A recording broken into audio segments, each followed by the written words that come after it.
America കരയുദ്ധത്തിന് ഒരുങ്ങുന്നുവെന്ന റിപ്പോർട്ടുകൾക്കിടെ 10 ലക്ഷത്തിലേറെ സൈനികരെ യുദ്ധസജ്ജമാക്കിയിരിക്കുകയാണ് Iran. അതിർത്തിയിലെ ശത്രുക്കളുടെ ചലനങ്ങൾ നിരീക്ഷിച്ചു വരികയാണെന്നും ഏത് സാഹചര്യത്തെയും നേരിടാൻ സജ്ജമാണെന്നും ഇറാൻ അറിയിച്ചു. അതേസമയം യുദ്ധസന്നദ്ധരായി വലിയ തോതിൽ ആളുകൾ ഇറാൻ ഭരണകൂടത്തെ സമീപിക്കുന്നതായും റിപ്പോർട്ടുകളുണ്ട്. അമേരിക്ക കരയുദ്ധത്തിന് ഒരുങ്ങുന്നുവെന്ന റിപ്പോർട്ടുകൾക്കിടെ 10 ലക്ഷത്തിലേറെ സൈനികരെ ഇറാൻ യുദ്ധസജ്ജമാക്കിയെന്ന റിപ്പോർട്ടുകളാണ് ഇപ്പോൾ പുറത്തുവരുന്നത്. അമേരിക്കയ്ക്ക് ഒരിക്കലും മറക്കാത്ത നാശം വിതയ്ക്കാൻ തങ്ങൾ ഒരുങ്ങിയതായാണ് ഇറാൻ അവകാശപ്പെടുന്നത്.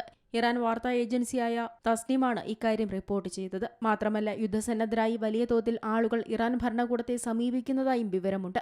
ഇറാന്റെ റവല്യൂഷണറി ഗാർഡ്സിൽ ചേരാൻ ആയിരക്കണക്കിന് യുവാക്കൾ അപേക്ഷ നൽകിയതായാണ് റിപ്പോർട്ടുകൾ. അതിർത്തിയിലെ ശത്രുക്കളുടെ എല്ലാ ചലനങ്ങളും തങ്ങൾ നിരീക്ഷിച്ചു വരികയാണെന്നും ഏത് സാഹചര്യത്തെയും നേരിടാൻ ഇറാൻ സജ്ജമാണെന്നും Iranian ground force commander brigadier general Ali Jahanshahi വ്യക്തമാക്കി. കരയുദ്ധത്തിനിറങ്ങിയാൽ ശത്രു വലിയ വില നൽകേണ്ടി വരുമെന്നും അദ്ദേഹം മുന്നറിയിപ്പ് നൽകി. അതേസമയം ഹോർമുസ് കടലിടുക്ക് അടച്ചിട്ട ഇറാന്റെ സൈനിക തന്ത്രം ലോകത്ത് എണ്ണ പ്രതിസന്ധി ഉയർത്തുകയും സാമ്പത്തിക രംഗത്ത് ഭീഷണി ഉയർത്തുകയും ചെയ്ത സാഹചര്യത്തിൽ യുദ്ധം അവസാനിപ്പിക്കാനുള്ള മാർഗങ്ങൾ ആലോചിക്കുകയാണ് ട്രംപ് ഭരണകൂടം. 2 സാധ്യതകളാണ് അവർ ആലോചിക്കുന്നത്.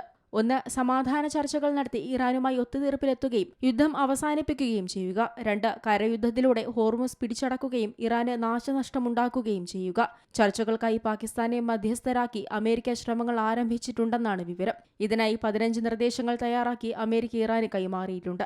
എന്നാൽ ഇവയൊന്നും സ്വീകാര്യമല്ലെന്ന് വ്യക്തമാക്കി ഇറാൻ അവരുടേതായ ആവശ്യങ്ങൾ മുന്നോട്ട് വെച്ചിട്ടുണ്ട്.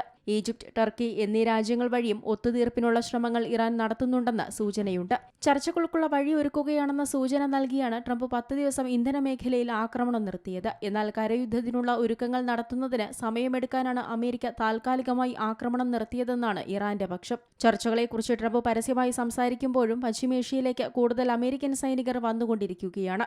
കരയുദ്ധത്തിന് ഉപയോഗിക്കാവുന്ന 7000 സൈനികരെയാണ് അമേരിക്ക ഇവിടെ വിന്യസിപ്പിക്കുന്നത്. നിലവിൽ മേഖലയിലെ വിവിധ താവളങ്ങളിലായി 1,00,000 US സൈനികർ നിലയുറപ്പിച്ചിട്ടുണ്ട്. വിമാനവാഹിനി കപ്പലുകളും പോർവിമാനങ്ങളും യുദ്ധക്കപ്പലുകളും സർവ്വസജ്ജമായി നിലയുറപ്പിക്കുകയും ചെയ്തിട്ടുണ്ട്. ഇറാനിലെ ഖാർഗ് ദ്വീപ് പിടിച്ചടക്കി എണ്ണ സമ്പത്തിന്റെ നിയന്ത്രണം ഏറ്റെടുത്ത് ഇറാന് സമ്മർദ്ദമുണ്ടാക്കാനാണ് അമേരിക്കയുടെ പദ്ധതിയെന്നും വാർത്തകളുണ്ട്. International desk, Zee Malayalam news. ഏറ്റവും പുതിയ വാർത്തകളും വിശേഷങ്ങളും വിരൽത്തുമ്പിലറിയാൻ സീ മലയാളം ന്യൂസ് എല്ലാ ഡിജിറ്റൽ പ്ലാറ്റ്ഫോമുകളിലും ലഭ്യം.